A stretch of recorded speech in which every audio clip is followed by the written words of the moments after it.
Yeah, well, we're obviously gutted with what happened on the weekend. This whole group, the playing group, the coaching group, the staff have put a lot into this over the past few months. We've put everything into this, but you know, we've still got a pulse in this competition. So getting up for this next game is not difficult. I mean, we refocus fairly quickly, acknowledge what happened, but refocus fairly quickly on what we need to do this week and focus on putting a performance together against Portugal. So how long do you give the group just to sort of take into the feet like that, you know, go through the range of emotions and then tell them, all right, focus has to be Portugal, because as you said, you know, there is still a mathematical chance that you could be playing for the finals if results go your way. Yeah, well, I think everybody handles something like that differently, but as a coaching group, I think we've just got to be really clear on where we're heading, put a really clear plan in place for this week, which we've done, and yeah, get around the boys and make sure as a group we can get up. From a performance perspective, is there something that's just come out of the review that just you guys might have missed in the build-up, because it just seemed like they ran away with that game in the second half? Yeah, they did. Like we said, we were gutted with the performance, and there was a lot that we need to improve. But we felt like our preparation during the week was good. We felt like we were in a good spot going into the game, and things didn't go our way. We weren't good enough on the night. That's not news to anybody, and we acknowledge that. We learn from that, and we move forward.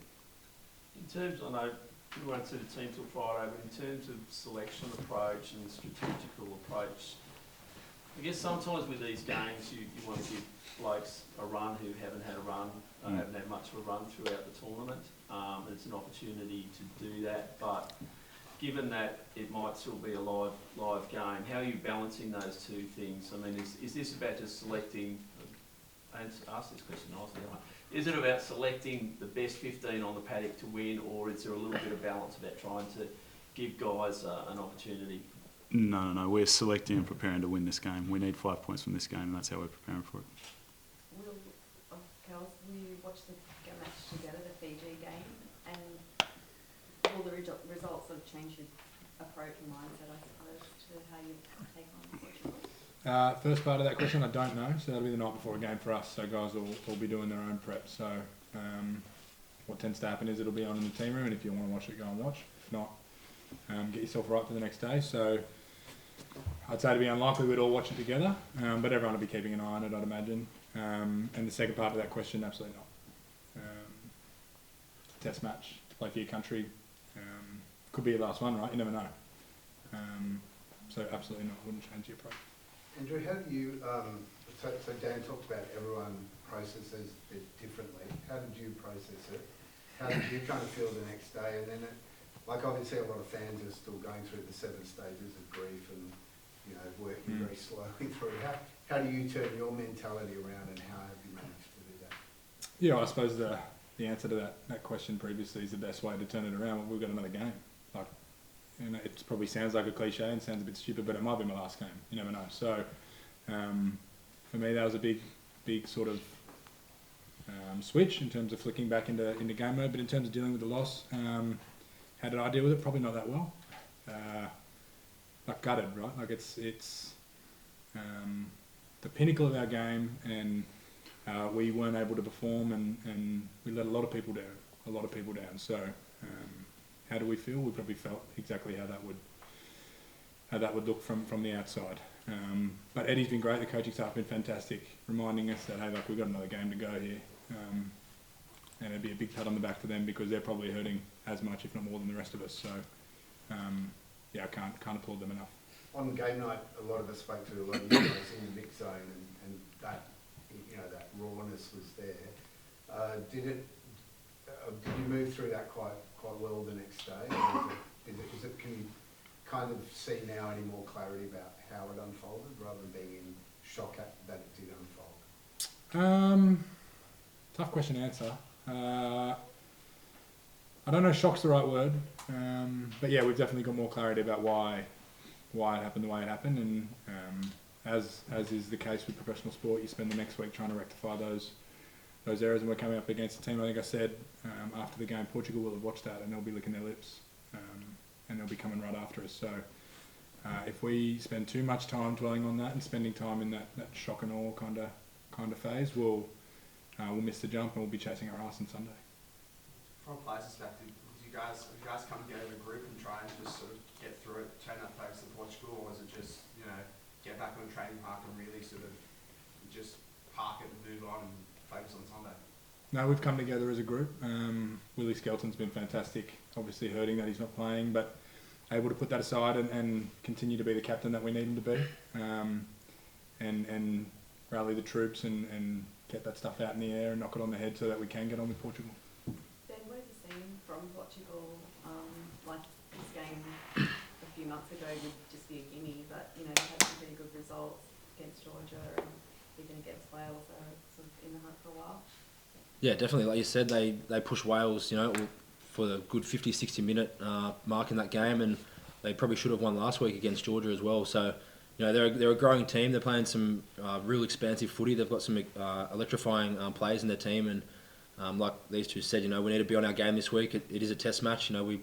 It's pretty easy to get up for a test match. You're playing for your country. So, even they played the Australia A boys a couple months back, and they looked really clinical in that. So, can't be taking them lightly. And like Kel said, they'll be licking their lips looking at the game against us. So we just prepare like we usually do out here this week, and then come ready to go on Sunday night. How important is the start? Because I guess you guys don't want to be 20 minutes in and like maybe panic or fear or whatever, take over your mindset. You need to make a statement early, I suppose. Yeah, 100%. We speak about having a fast start every week. It just shows any team that comes out of the blocks fast, it's pretty hard to get that momentum back from the other team. So, especially like Portugal, they like to play, off that unstructured ball. So, if we come out and we're, being too loose and we give them a bit of momentum to start with, it's going to be pretty hard to gather that back. So, we just need to come out and be clinical, stick to our game plan. We've got a good plan in place. The coaches have been unreal this week. Just come out fast, need to be physical, and hopefully the game rolls on from that. So I guess you have to kind of be fearless as well. Like you can't go in there second guessing yourselves. Yeah, 100%. Like Kel said, you never know when it could be your last test match, so we just want to put everything out there on the line. Yes, being fearless, but also being clinical in the way we want to play with our game plan, and just be smart around how we play, because we know if we can stick to how we want to play, we should be able to put some points on and play some good footy. Yeah, and it was obviously a tough night for the whole team, but reflecting on Wales, what are the things you thought you did well and then not so well as well? Yeah, obviously a very tough night. The boys were gutted. I think drawing on positives, I think that first half, even though we were down on the scoreboard, we played some really exciting footy. We stuck to the way we wanted to play, a bit more open, a bit more expansive, and the forwards were unreal. We got into the A zone a lot of times, and we just couldn't capitalise on those points. And in test footy, when you don't capitalise on those little scenarios, as you saw, there was 2 or 3 times they end up 100 metres back down the field. So. Yes, some really exciting and some positive stuff from our shape, but in the end, lost 40-6. So a lot of negatives taken out from the game, and like I said, just got to prep well this week for this week. Andrew, you said you came together and pretty quickly. Did you watch the whole game back as a team or in units or? Guys do different. They review differently. Generally, as a group, we watch stuff that's important in terms of little pieces that we take out and move into next week. And then guys might watch the whole game themselves, or they might watch bits and pieces of it. And what did you do? I watched the whole game, mate, yeah. And what was that like? Yeah, incredibly depressing. Yeah. The worst you've seen as a playback? Have you seen, experienced a more depressing kind of experience watching game back than that one? I'm not going to compare them. You can't apples and oranges, but as I said, everyone said it. I've heard it from everyone. Absolutely gutted, and that's how we felt. There are a lot of fans around in town. I know you guys are out on the edges, whatever. Have you come across fans in their natural habitat this week? And has it been? Are you feeling the support that you felt, a few weeks back from them? No, as you said, we're sort of out in a nice little pocket out there. There's not too much going on around there, so we haven't actually had a chance to see anybody else yet. In terms of messages of support, plenty. Which is important, right? Like, nobody goes out there and tries to lose or tries to play badly. And I think we often forget that with a performance like that, which, hey, we're the first people to stick our hand up and say it was embarrassing. But no one tried to do that. So for us, it's about making sure we understand why that occurred. And then this week against Portugal, as I said, it's going to be a tough game. So making sure we get that right so we can take away 5 points and keep ourselves alive as long as possible.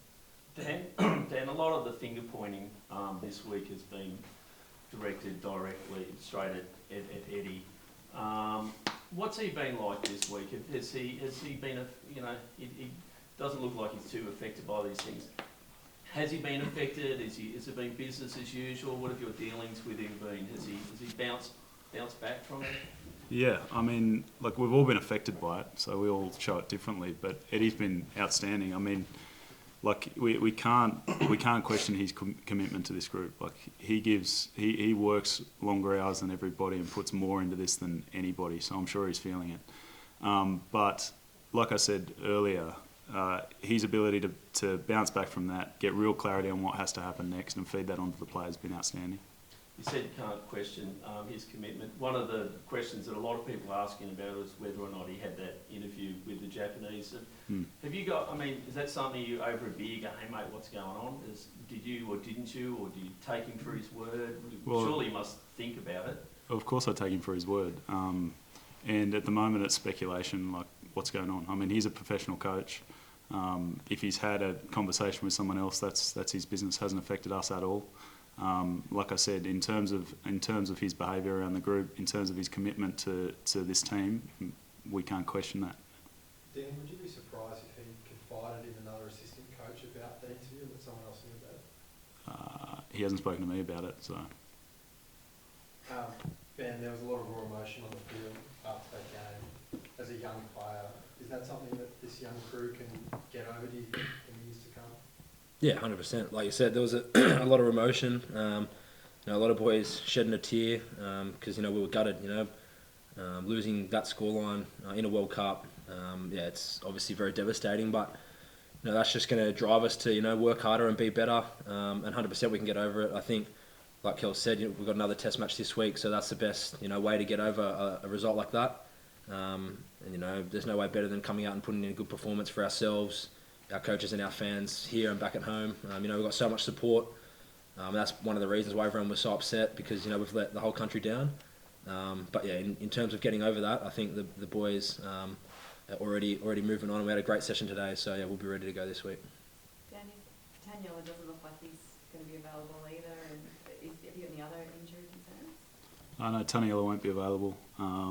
Will won't be available. I don't think there's anything new to report. Dan, there was a point in that match where it was 10-6 and decided to kick for the line, and then their breakaway hooked it upfield. Like, when you guys do the review, did that incident come up and around how you might have approached that differently? How the leadership processes that went into play there? Like, was that? Yeah, of course. Of course, we talk about that. And so, was there a kind of a commitment to do things differently, or do you feel they made the right decision in that moment? Or? Well, I mean, the leadership group on the field is going to make a decision in the moment. They're going to, in retrospect, it's easy to go back and talk about that, and we'll do that to try and learn from it. But the decision they made was to go to the sideline and try and keep the pressure on. It didn't work out, but like I said, in retrospect, that's easy to say. But you didn't. You think that was a valid decision to make in that? It was a decision they made. We've spoken about how we might, whether we'd do things differently. So we've certainly addressed it. And Dan, everyone speaks about campaigns as a learning experience. You're going to go on to other things post this World Cup. What have you learned from this campaign, and do you think that ultimately will make you a better coach in the long run? definitely, I've learnt a lot. I wouldn't be able to summarise it now, but I've learnt everything from how I coach, how I approach the group, how we prepare a group. We haven't stopped learning. Like for the past 4 months, like I said, we've been all in. So I'm sure that after all of this, we'll debrief and summarise that. But it'd be too much for me to explain now. But it's been an incredibly useful experience from that perspective. Obviously, everything flows on from the set piece, and as well as someone didn't function great. Yeah. Why do you think that was the case? Oh, well, I mean, the first thing to say is that Wales put us under pressure, so they did a really good job in that area. We were probably not quite where we needed to be. This is just stating the obvious.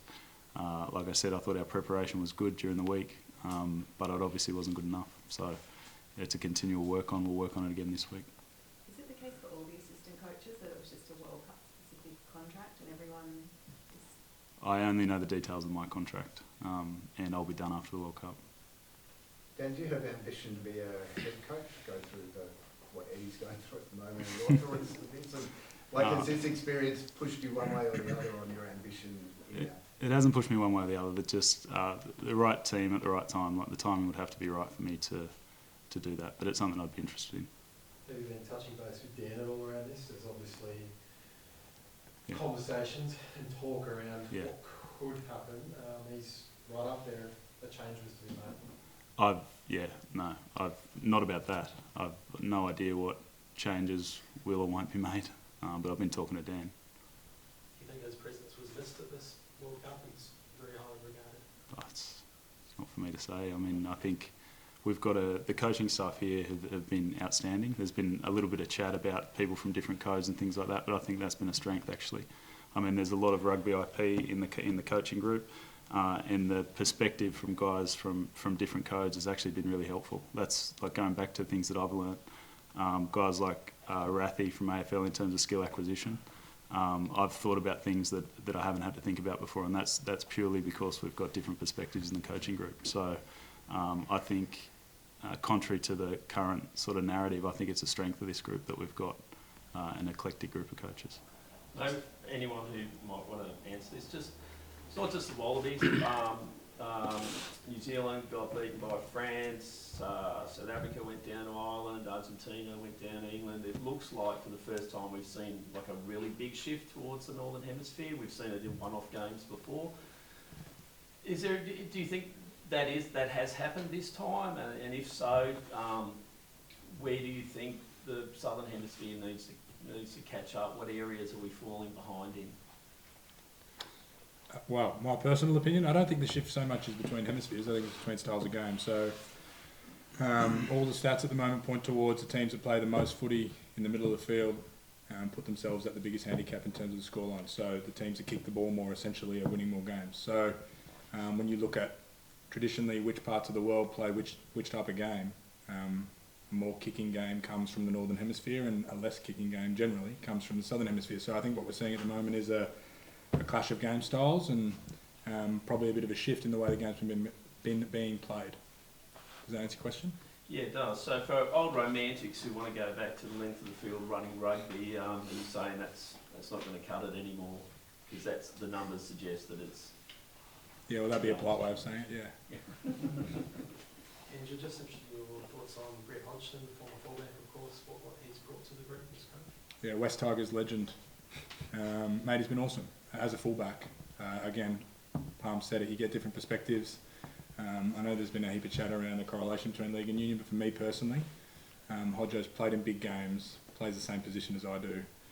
So on a personal note, I've found him incredibly useful. And not to mention he's a top bloke, so just having someone to talk to around the group. Just all the terminology and I guess trends and things like, is he fully up to speed with that? There's no like talking in different languages, I guess, from rugby and league. I don't know if I'm fully up to speed with it yet, so it's changing all the time. Changes every week, so he is as up to speed as the rest of us. I don't think that would be any issue. So I get confused on timelines here, but was he someone you looked up to? 2005 West Tigers grand final winner. Right, and you're a Tigers fan, are you saying? Or? Yeah, mate, yeah. Yeah, and so was he one of your favourite players, and what did you like about him as a player? A little fella, big heart, had a crack. Yeah, I mean, I didn't watch a heap of league growing up, but I'm a West Tigers fan, so any West Tigers people coming into camp's a bit of a morale boost. Yeah, well, I've got my Tigers jersey back at the hotel. He refused to sign it because it's Balmain Tigers and he's West Magpies technically, so obviously West Tigers. Stop boring you there, guys. Yeah. Surely they should take their fans where they can get them. Yeah, well, that's probably another issue. I'll let Brooks answer those questions. Anything else? Sorry for my accent. What does this final match against Portugal mean to you? Yeah, obviously, it means everything. Like the boys said, there's still a mathematical chance of us playing quarterfinals. So everything's on the line. We need to get 5 points. So we're just preparing as if that's the case. We need to win by with a bonus point. But then again, it's a test match. Nothing really changes in the way you prep. We've got a good game plan. Coaches have been unreal. We had a great session today, another one tomorrow, and then we'll get ready for the game. But like Kel's touched on earlier, it's a test match. It's pretty easy to get up for your country, especially in these tough moments when we haven't been performing the way we want to. Everyone's been gutted, fans included, so just gives us more, incentive to get up for this game and play well. But like I said, we just prep well and come out and do the jersey proud this week. And sorry if you have already answered of this question, but it's not so fast for me. How can this World Cup help you progress? As a team or? As a team? Yeah. Like we said, we've got a very young squad. Majority of our squad, it's our first World Cup. It's a new kind of tournament. We haven't really been to big tournaments like this before, so a lot of us are taking a lot of learnings out of it. Whether it's been good or bad learnings, it's all learning in the end. So whether we're here or whether we're at the next World Cup in 4 years, whether we play another Test match, who knows?